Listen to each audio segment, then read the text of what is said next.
Indulging in sexual desires excessively can cause harm to us. Animals also feel sexual desire and have sex, but they usually do it during specific times, like mating seasons. Humans, however, can indulge in sex anytime, whether it is needed for reproduction or not. This means we have more freedom, but it can sometimes lead to problems if we overdo it. Once, a young boy approached his Zen master and asked, "Oh master, why do I keep having sexual thoughts in my mind all the time?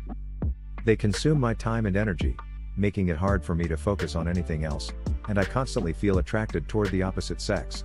The Zen master smiled and said, "You see, my boy, first of all, we should realize that whatever naturally exists within us is not inherently bad.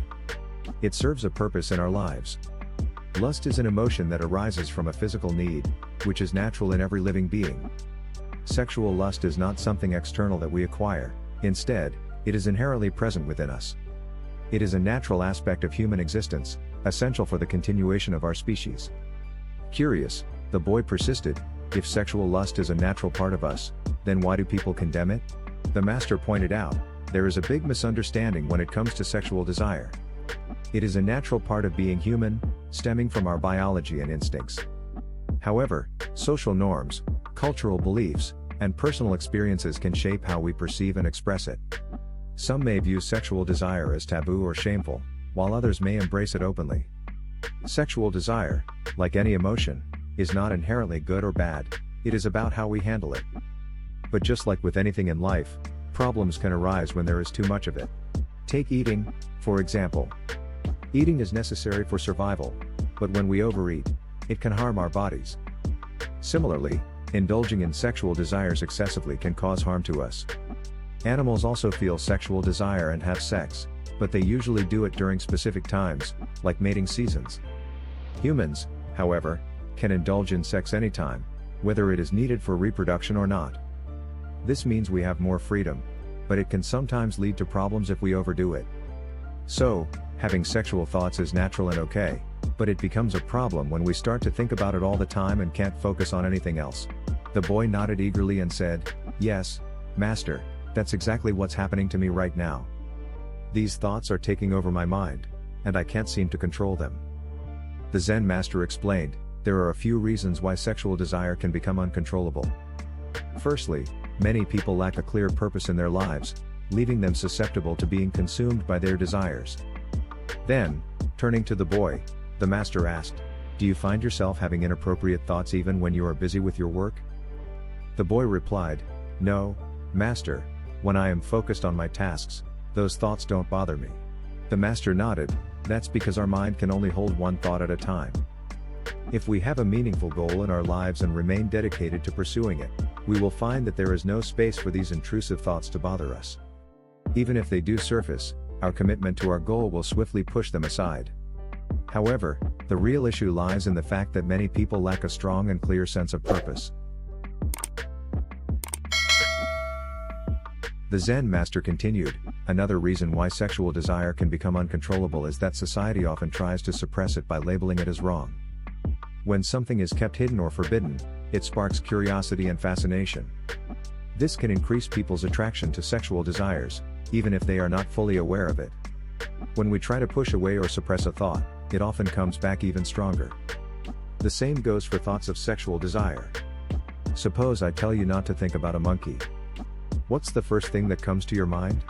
The boy replied, "Master, the first thing I would think about is a monkey." The Zen master continued, "Similarly, when we try to forcefully stop vulgar thoughts in our mind, they often come back even stronger. So it is best not to suppress thoughts. Sometimes sexual desires can take over us because we are not paying attention to our thoughts. When one sexual thought pops up in our mind, it often triggers more thoughts like it, and we end up lost in a chain of them. This can drain our energy and waste our time. That's why it is crucial to be aware of our thoughts and what's going on in our minds." The Zen master further said, "Sometimes we start thinking about lust because of spending time with people who think about it a lot. Even if we don't naturally think that way, being around them can make us feel the same. So it is wise to avoid spending too much time with people who have lustful thoughts."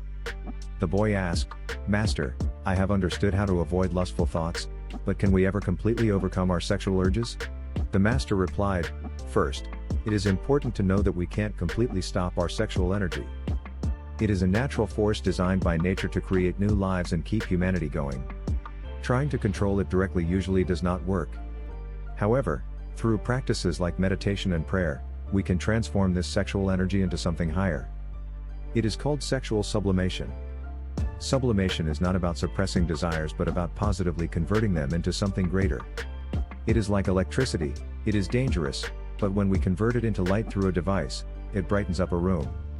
Similarly, by doing good deeds, meditating, and praying, we can change our sexual energy into spiritual energy, which is also called ohas. Ohas is a powerful spiritual energy stored in the brain. The person who has a lot of ohas in his brain is very intelligent, has captivating eyes, and a magnetic presence. They can influence others with just a few words and leave a lasting impact on everyone they meet. Through meditation, you find a deep sense of inner peace that makes worldly pleasures seem insignificant in comparison. It is not that you lose the ability to think or do things, instead, you rise above them. As you continue meditating, you will find that these worldly actions start to feel trivial and immature. The boy asked, "But master, where do I start with meditation?" The Zen master said, "Begin by spending time alone with yourself. The more time you spend with yourself, the better you will understand yourself. As you get to know yourself better, you will find that material pleasures lose their appeal, and intrusive thoughts begin to fade away." We have come to the end of this story. If you found inspiration in this story, support us by hitting the like button, sharing it with your friends, and don't forget to subscribe and ring the notification bell. Your engagement fuels our journey. Thank you for walking this path of wisdom and enlightenment with us. See you in the next video.